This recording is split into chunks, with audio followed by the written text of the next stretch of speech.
Hello everyone, welcome to the Free Study Jam and subscribe this channel for free study of mechanical engineering and general studies.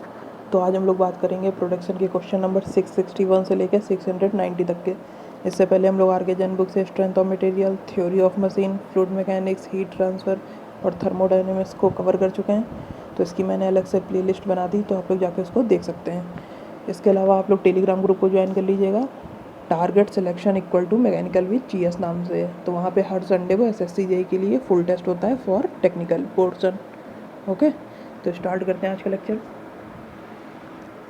तो पहला है lip angle of a single point tool is of the order of. तो जो lip angle होता है single point cutting tool में वो कितना होता है? तो वो होता है आपका 60 to 80 degree. Okay, so correct option is D part. इसके बाद 662 है, a reamer is use to correct the. तो रीमर का हम लोग यूज़ करते हैं साइज और जो होल की राउंडनेस होती है उसको करेक्ट करने के लिए। ठीक, मतलब कि अगर हमें 20 mm डाया का चाहिए, तो अगर हमें 25 का अगर हमें 18 का मिला है, 15 का मिला है, तो उसको हम लोग 20 तक लेकर जाएंगे। ठीक, तो इसका करेक्ट ऑप्शन है बी पार्ट। इसके बाद 663 है, if t is the thickness of uncut chip thickness and phi is the side cutting edge angle and s is the feed then अब हमें uncut chip thickness, side cutting edge angle और feed में हमें relation बताना है। तो ये क्या होता है? ये होता है आपका sine phi equal to t by s. ठीक, तो इससे हो जाएगा t equal to s sine phi. So correct option is A part. और विथ और डेप्थ ऑफ कट में क्या होता है? W equal to D Y cos phi. ठीक, ये होता है विथ और डेप्थ ऑफ कट में। इसके बाद 664 है, the binding material used in cemented carbide tools. तो बाइंडिंग मटेरियल हम लोग सीमेंटेड कार्बाइड टूल में कौन सा यूज़ करते हैं? तो वो करते हैं कोबाल्ट को। ठीक, बाइंडिंग मटेरियल मतलब कि जो मतलब कि मटेरियल की ग्रेन्स होती हैं उनको टाइट रखने के लिए। ठीक, मतलब अट्रैक्शन फोर्स को मेंटेन करने के लिए। Okay, so correct option is B part. इसके बाद 665 है, cemented carbide tools are poor in. तो cemented carbide tools are poor in tension and shear. Okay, so correct option is E part. इसके बाद 666 है, cutting speed in machining with high speed steel tool will be maximum when machining. तो अगर हम high speed steel tool से किस material में machining करें जिससे कि हमें कटिंग स्पीड मैक्सिमम मिले, तो वो मटेरियल है आपका aluminium. So correct option is C part. इसके बाद 667 है, back rake angle of a single point tool is the angle. तो बैक रेक एंगल क्या होता है? Is the of a single point tool is the angle by which the face of the tool is inclined towards back. So correct option is A part. Okay, A correct option is B part. Okay, इसके बाद 668 है, the cutting speed for machining cast iron with a high speed steel tool. अगर हम cast iron की machining करेंगे with the help of high speed steel tool, तो हमें cutting speed कितनी रेंज की चाहिए होगी? तो हमें कटिंग स्पीड चाहिए होगी 30 to 50 मीटर पर minute. So correct option is A part. इसके बाद है 669, which is correct order for machinability of metals. तो इनमें से मतलब कि मशीनबिलिटी के अगर हम उसमें ऑर्डर रखें तो कौन सा ऑर्डर सही होगा? तो मैग्नीशियम वाला है, grey cast iron, low carbon steel and then monel metal. ठीक, तो ये आपका ऑर्डर सही होगा। So correct option is A part.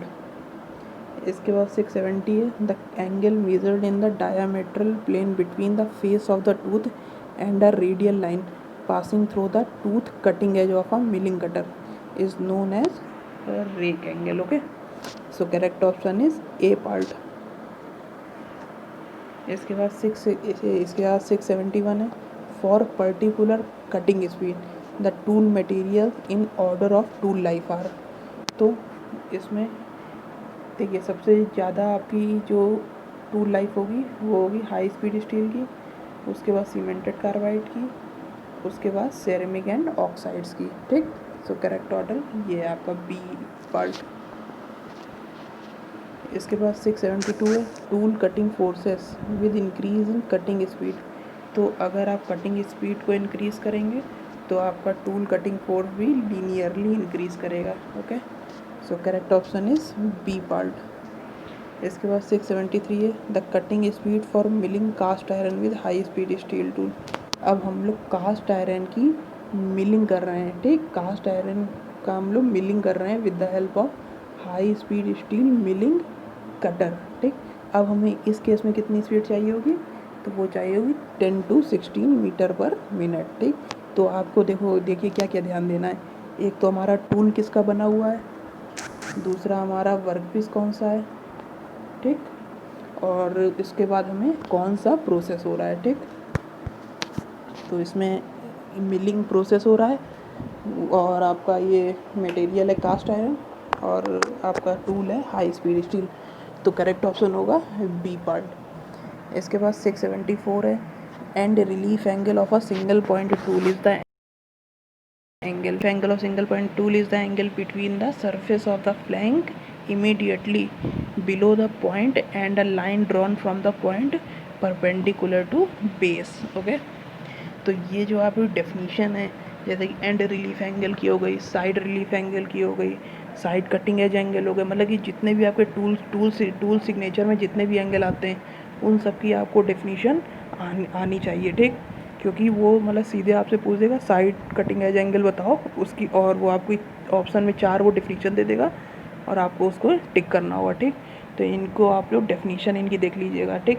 कि यूट्यूब में कई ऐसे एनिमेशन वीडियो पड़े हैं, उनसे आप लोग अच्छे से ये सारे एंगल समझ सकते हैं, ठीक। तो आप लोग कोई भी आप लोग वो एनिमेशन वीडियो देख लीजिएगा। इसके बाद 675 है the strength of a cutting tool depends on following angle. तो स्ट्रेंथ जो होती है कटिंग टूल की वो किस पे डिपेंड करती है, तो वो डिपेंड करती है रेक एंगल पे, ठीक। अगर रेक एंगल ज़्यादा होगा तो फोर्स कम चाहिए होगा, फोर्स कम चाहिए होगा। इसका मतलब क्या हुआ कि जो हमारा मटेरियल है वो सॉफ्ट है। इसके बाद 676 है chips are broken effectively due to following property. तो चिप जो ब्रोक करती है, जो आपकी ब्रेक करती हैं, वो किस वजह से करती हैं, work hardening of work material. So correct option is D part. इसके बाद 677 है अ बर इज़ अ, तो a burr is sharp edge remaining on metal after cutting stamping और machining. So correct option is D part. इसके बाद 678 है, तो 678 आपका क्या है, cutting force and power involve in a machine tool can be measured by using. तो अगर आपको कटिंग फोर्स और पावर को मेज़र करना है तो हम लोग किसका यूज़ करते हैं, डायनेमोमीटर का। सो correct option is D part. इसके बाद 679 है an important parameter of specification of milling machine. तो मिलिंग मशीन में इम्पॉर्टेंट पैरामीटर इनमें से कौन सा है, अर्बर साइज, ठीक। अर्बर साइज मतलब अर्बर क्या होता है, वो मतलब जो आपका कटिंग टूल होता है वो माउंट होता है अर्बर में, ठीक। तो उससे आप लोग समझ लीजिए। तो इम्पॉर्टेंट पैरामीटर इनमें क्या है, सी पार्ट, अर्बर साइज। इसके बाद 680 है a milling machine in which the table can be swivelled and set at any angle to the column face is called a, तो इसको हम लोग बोलते हैं universal knee and column type milling machine. Okay, so correct option is B part. इसके बाद 681 है the cutting tool in a milling machine is mounted on, तो ये अभी आपको बताया था अर्बर, ठीक। तो correct option is B part. 682 है the chip space between the back of one tooth and the face of next tooth, ठीक। तो मतलब कि एक टूथ का बैक है और दूसरे का फ्रंट है, तो उसके बीच का जो वो होता है एरिया, उसको हम लोग क्या बोलते हैं, तो उसको हम लोग बोलते हैं गैस, ठीक, गश बोलते हैं। So correct option is D part. इसके बाद 683 है the operation of milling two sides of a work piece simultaneously. तो किसी वर्क पीस की दोनों साइड को एक साथ हम वो मिलिंग के उसमें करनी है, तो उसके लिए हम लोग यूज करेंगे स्ट्रेडल मिलिंग, ठीक। So correct option is D part. 684 है इन ऑर्डर टू अवॉइड, तो in order to avoid dulling of cutter, climbing machine, a climb milling operation should never be used when milling parts made of. तो इसके लिए हम लोग brittle material को use नहीं करेंगे इस केस में। तो ब्रिटल मटेरियल मतलब कास्ट आयरन, ठीक। So correct option is B part. इसके बाद 685 है स्टैंडर्ड मिलिंग अर्बर साइजेस।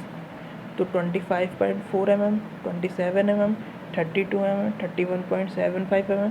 तो देखिए कुछ मतलब कि साइज़ होते हैं उनको हम लोग स्टैंडर्ड मानते हैं, ठीक। तो उनमें ये सारे ही आते हैं 25.4, 27, 32, 31.75। इसके अलावा भी हैं कुछ, ओके। तो करेक्ट ऑप्शन है ई पार्ट। इसके बाद 686 है milling machine is classified as horizontal और vertical type depending on the position of. तो स्पिंडल की पोजीशन पे डिपेंड करता है कि मिलिंग मशीन हमारी वर्टिकल है कि हॉरिजॉन्टल है, ठीक। तो करेक्ट ऑप्शन है आपका ए पार्ट, स्पिंडल, ओके। इसके बाद आपका 687 है burnishing is an operation of. तो बर्निशिंग हमारा एक फिनिशिंग ऑपरेशन है, ओके। तो ये कौन सा ऑपरेशन है? Finishing operation. So correct option is C part. इसके बाद 688 है to obtain fine finish cuts in milling the cutting speed should be increase and feed should be decrease. So correct option is B part. तो अगर आपको fine finish चाहिए milling में तो आप स्पीड को इंक्रीज़ कर दीजिए और फीड को कम कर दीजिए, ठीक। इसके बाद 689 है the arbor of the milling machine is use to hold.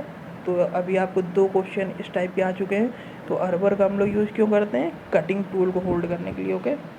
So correct option is A part. इसके बाद 690 है very thin chips with end mills.